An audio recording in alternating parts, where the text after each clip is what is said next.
비참한 결혼 생활. 아버지가 돌아가신 후 새해가 흘렀습니다. 저에게 첫 번째 고통은 배고픔이었습니다. 두 번째 고통은 유부남들의 끝없는 유혹이었습니다. 퇴근길을 두려워하는 저를 위해 어머니는 늘 힘든 몸을 이끌고 공장 정문까지 마중 나오셨습니다. 어린 동생들까지 데리고 나오신 날도 있었습니다. 저는 지쳐 있었고 마음은 점점 메말라갔습니다. 그러던 어느 날 도서관에서 한 남자를 만났습니다. 그는 저의 집까지 따라왔습니다. 어머니는 그를 향해 말씀하셨습니다. 우리 딸은 러시아에 간 남편감이 있어요. 그는 조용히 돌아갔습니다. 그런데 알고 보니 그는 러시아에서 막 귀국한 사람이었습니다. 그는 트럭으로 탄을 실어오고 쌀을 나르고 나무를 실어다 주었습니다. 굶주림과 고단함, 그 무게에 짓눌려 있던 저는 결국 그 유혹 앞에서 무너지고 말았습니다. 그 남자에게는 형이 하나 있었고 그 형은 일본 여자와 결혼해 북한에서 살고 있었습니다. 해마다 친척들이 찾아왔고 결혼을 재촉하는 분위기가 무르익었습니다. 아무것도 가진 것 없는 저는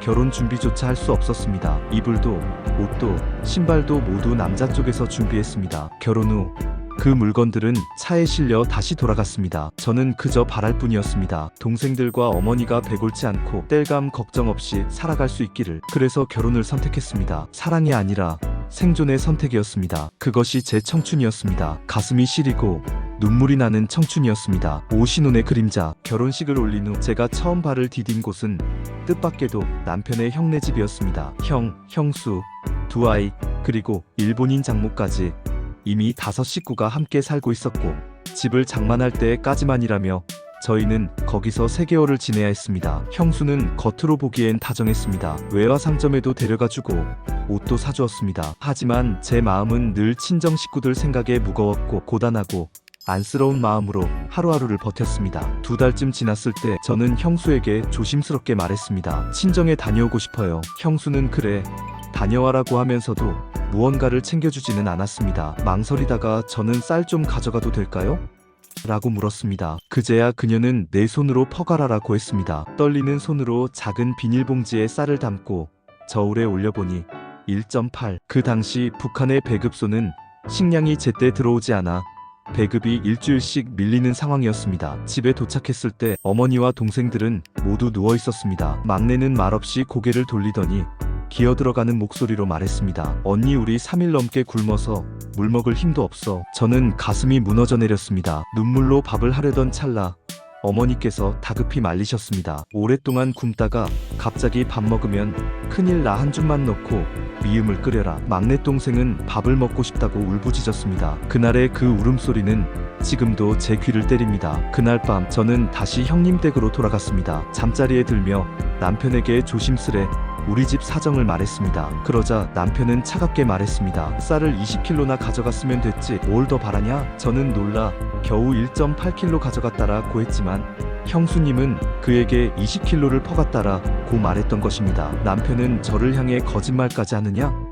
고 몰아세웠고 형님네 식구들은 왜 싸우냐며 방으로 몰려왔습니다. 저는 억울함에 목이 메었지만 아무도 제 말을 믿어주지 않았습니다. 그날 밤 저는 집에서 쫓겨나 창고에서 잠을 잤습니다. 그리고 다음날 식구들이 모두 나간 틈을 타서 쌀독에서 진짜 20의 쌀을 배낭에 담고 친정으로 다시 돌아갔습니다. 집에 도착해보니 전날 가져간 쌀은 거의 그대로 있었습니다. 동생들은 미음만 먹었어라고 말했습니다. 그 말에 저는 눈물조차 나오지 않았습니다. 그저 피가 마르는 듯 했습니다. 그 후 저는 10일 동안 시댁에 가지 않았습니다. 11일째 되는 날 남편이 집을 얻었다라 며 저를 데리러 왔습니다. 빈손으로. 저는 가고 싶지 않습니다 라고 말했습니다. 그는 그냥 돌아갔습니다. 다음날 쌀 한 배낭을 메고 다시 찾아왔습니다. 저는 결국 못 이기는 척 그를 따라 나섰습니다. 그리고 그때부터 시작된 신혼은 빛 한 점 없는 암흑의 시간이었습니다. 처참했던 신혼과 폭력. 신혼집은 1동 2세대로 이루어진 작은 집이었습니다. 옆집에는 70대 노부부가 살고 있었고 저희는 그 옆방에 터를 잡았습니다. 형님네 창고에서 가져온 이불 2채, 2개, 베개 2개, 전축 하나, 그릇 몇 개가 전부였지만 처음엔 그래도 행복하다고 믿었습니다. 며칠 후 친구들이 찾아와 집들이도 하고 웃음꽃을 피우기도 했습니다. 하지만 그날 밤 술에 잔뜩 취한 남편은 갑자기 저에게 달려들더니 제 옷을 강제로 벗기며 이렇게 외쳤습니다. 알몸으로 왔으니 알몸으로 나가. 그때는 10월 중순. 저는 얼어붙은 몸을 끌고 출입문을 열었습니다. 문은 잠겨 있었고 안에서는 남편이 코를 골며 자고 있었습니다. 저는 망설이다 결국 옆집 문을 두드렸습니다. 할머니, 저 얼어 죽을 것 같아요. 팬티 한 장 걸치지 못한 제 모습을 본 할머니께서는 기겁하셨고 담요를 건 내주시며 몸을 감싸주셨습니다. 그러곤 낮은 목소리로 말씀하셨습니다. 이 집 사정 이미 다 알고 있어요. 그 일이 끝이 아니었습니다. 비슷한 일이 2번이나 더 반복되었습니다. 신혼이라는 이름 아래 저는 인간 이하의 대우를 받으며 살아가고 있었습니다. 신분의 비밀, 결혼의 붕괴. 그러던 어느 날 남편이 출장 간다는 이야기를 들었습니다. 그 소식을 전해준 교대 운전기사는 어릴 적 같은 마을에서 자란 동창생이었습니다. 그는 의아한 듯 물었습니다. 당신은 어떻게 토대가 나빠서 영우랑 결혼했어요? 저는 놀라되 물었습니다. 무슨 소리예요? 출신 성분이 나쁘다고요? 그러자 그는 입을 꾹 다물더니 말문을 열었습니다. 진짜 몰랐구나. 그 사람 부모 초등학교 2학년 때 공개 처형당했어. 시내 사람 중 그걸 모르면 간첩이라니까. 저는 옆집 할머니도 아시는지 물었습니다. 그는 고개를 끄덕였습니다. 다음 날 저는 시안주민등록과에서 일하는 친구를 찾아가 사실을 털어놓았습니다. 그 친구는 부장 승인을 받고 나서야 말을 꺼냈습니다. 지금이라도 빨리 벗어나. 거긴 범의 굴이야. 이혼부터 해. 저는 믿기 어려웠습니다. 대체 무슨 일이 있었던 거야? 그 친구는 조심스레 과거를 설명해 주었습니다. 남편의 어머니는 함경남도 홍원군 대지주의 딸이었습니다. 월남했다가 전쟁 중 고용 간첩으로 북에 들어오다 잡혔고 도망치며 신분을 숨기고 살았지만 결국 머슴의 밀고로 체포되어 공개 처형당했다고 했습니다. 귀 밑에 난 기미 위에 새오리의 털이 있어서 그녀는 정체를 들켰다는 것입니다. 남편의 아버지도 역시 대지주의 아들이었으며 고용 간첩을 도운 죄로